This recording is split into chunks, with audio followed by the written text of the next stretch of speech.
What I want to do now is to say a few words on passion and purpose, and then finish the Blake material, finish the 4 stages. So this will go fast, but I think you can hear it fast. This is some thoughts of D.H. Lawrence. It's in Fantasia of the Unconscious, if you want to find it. Fantasia of the Unconscious. It's a small book, Viking Press printed it.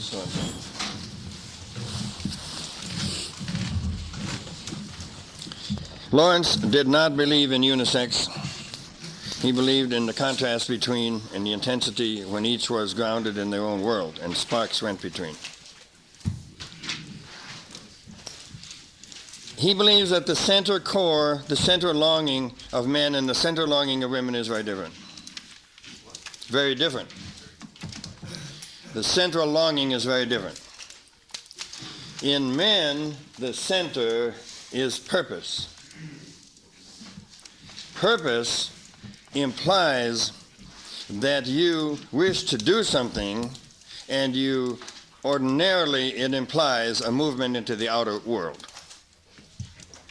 We remember that for hundreds of thousands of years we were hunters. The whole agricultural thing is very recent. And in that time, the the women and the children were in an enclosure, either a cave or later a central thing, which usually was circular in its walls. And the women stayed inside there, and they produced fantastic prodigies of understanding and compassion and sympathy, responding to the 80-year-old, responding to the 2-year-old, responding to the neurotic 13-year-old too crazy to go hunting. All of this stuff they had to do, and they couldn't put any hierarchy on any of those demands.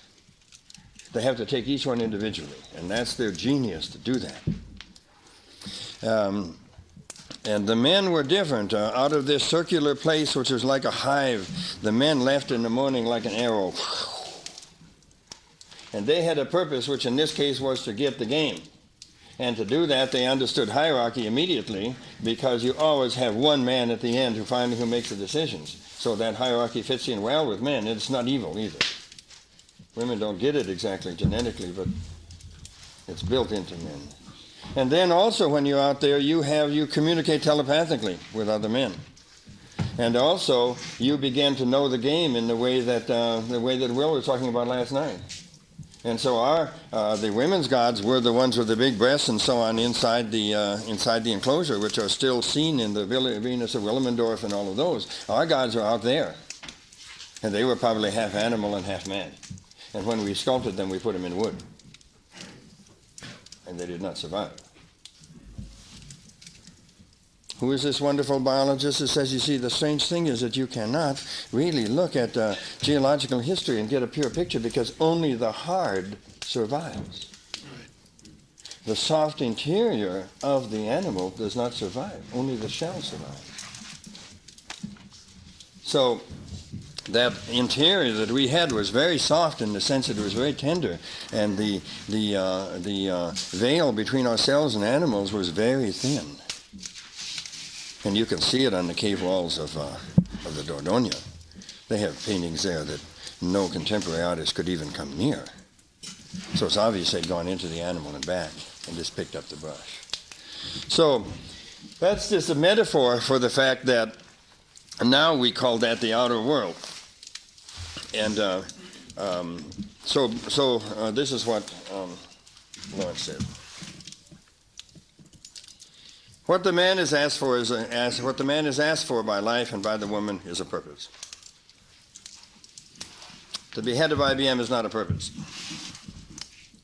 Poison everybody with chemicals is not a purpose. A purpose involves, well, you understand me. It involves some union, something that helps the larger universe and fits in with the animals. To kill all the animals is not a purpose. But the purpose is something that leads you into the outer world in a clean, fierce way, as you could see with the eyes of those animals and so on. The woman will wait 2 or 3 years to see if you have a purpose. If you do not, she has no choice but to fall back to her center, which he calls something like the ecstatic love nights.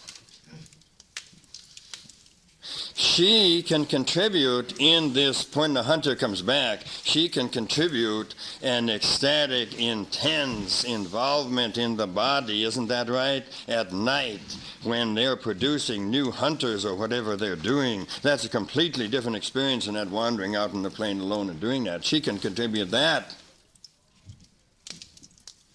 So that's what'll happen. When the men do not have purpose, the woman waits, and then she begins to substitute this. And D.H. Lawrence says that leads directly to death for the man. Said, if you don't believe it, read Carmen. Read any of these things. The only subject of our tragedies in modern life is the men unable to have a purpose who then fall into the hands of the women and they die. So this is the sexual athlete, so well known in the ghettos, isn't that right?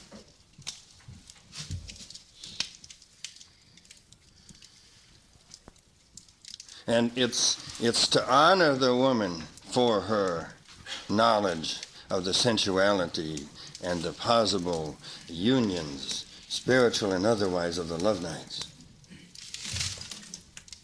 But Lawrence says that's only a second fallback position.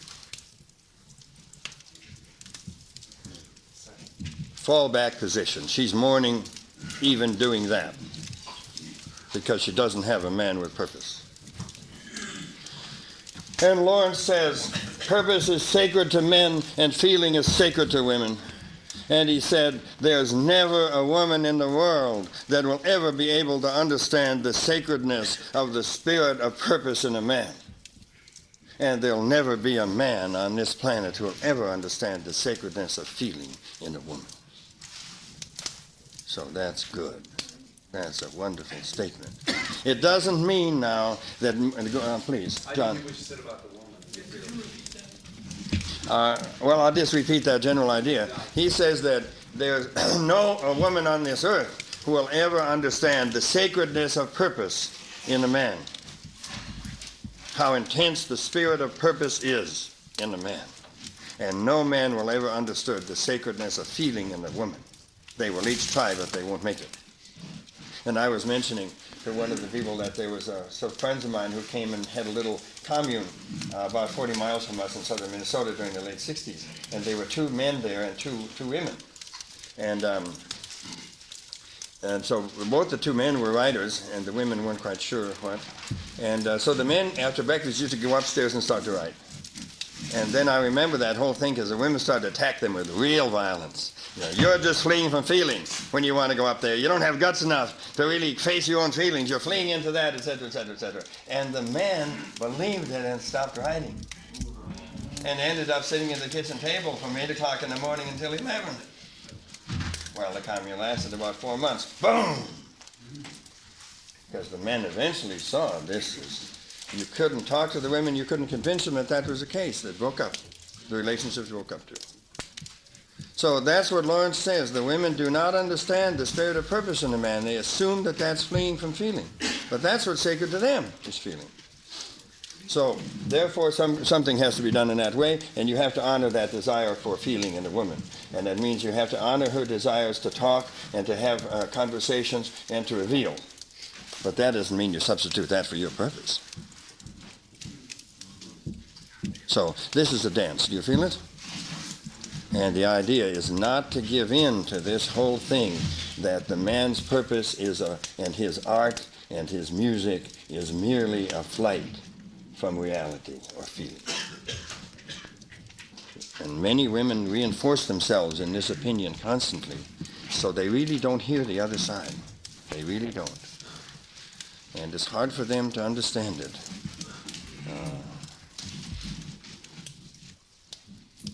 Genetically, how could they understand it? Yes, John. I've discussed this with some interesting women, and they've been outraged that this is patriarchy laying a trip that women cannot have passion and purpose. Okay, let's do that right now. Let's do that right now. Let's not say in any way that women don't have purpose or can't have a purpose. It's the same issue. There's a difference between night and day. It doesn't mean there isn't twilight, which is a mingling of both. So, of course, women feel excluded. partly because they fall into Ulro and partly because we exclude them. So that qualification, how did you do that qualification then, John? How did I do it? Yeah. When they say, I'm outraged that this talk implies that women have no purpose or no passion, what did you do then? I came up with how I felt the situation was, which was that two things. One is that women have generative power to create babies, which men don't, so that men have a purpose, has a role for men that it may not need to have for women to find some kind of fulfillment, and that it may not be totally gender related. You know, a woman who's got a masculine dimension very well developed may feel that very much so that maybe we're talking about masculine and feminine in a non-gender, totally there's that other dimension. All of those qualifications have to be made. Michael made a tremendous one.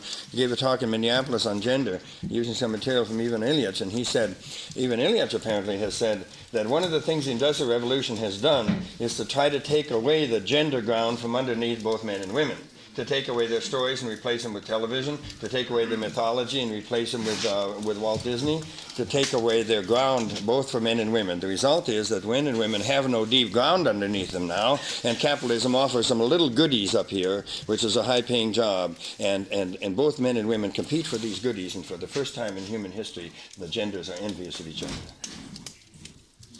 There's envy now. The genders are envious of each other. There's envy now. When they're speaking to you, that's partially envy of the man because he's able to go out like that.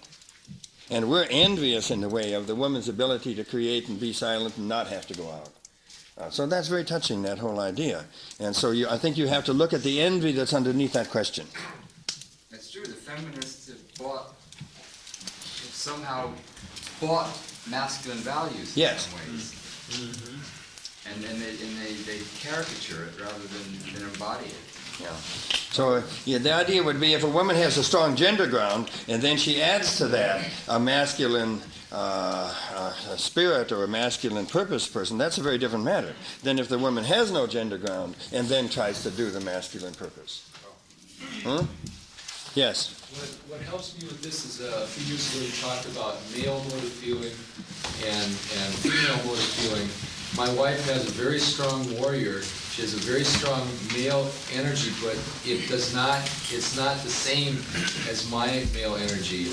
And my female energy, it's strong, but it's different. I was relieved when I got married, she's taking over the house and I got out of there, and my feeling now can go less into the kids and more into the yard. So it's like her warrior doesn't look like a male warrior, but it's still a warrior. Yeah, that's very interesting.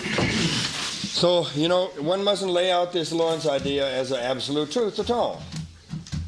But there's certain elements of truth clinging to it. Can you feel it? I especially like the way it lays it on the men. You want to have a relationship with good sexuality in it. If you don't have purpose, forget it. It's not the fault of the woman. It's not the fault of sexuality itself. That the burden lies on you to hold and understand the purpose and bring it into your life. And not the woman isn't going to help you with that either. She's waiting for you to find one. There's also that 3 hours sitting in the kitchen having coffee is not only the woman's fault that they didn't go up and write. There's that anima in the man that wants not to go up and write, but to sit around in the kitchen and let it all. There's tremendous sop for that. And then you get into a rage to go into that. And then you get into a rage against the woman, where the rage is against your own anima. But that's exactly what happened. These two men ended up in a wild rage. And it's not the woman's fault. She sucks that up maybe, but basically she doesn't want that either, those 3 hours. And often the biggest sop comes from the one who is only purposeful. Yeah. Come on to that, Michael. If the purposeful becomes the only focus, narrow-minded, one-pointed, always going out. Purpose has the word pose in it.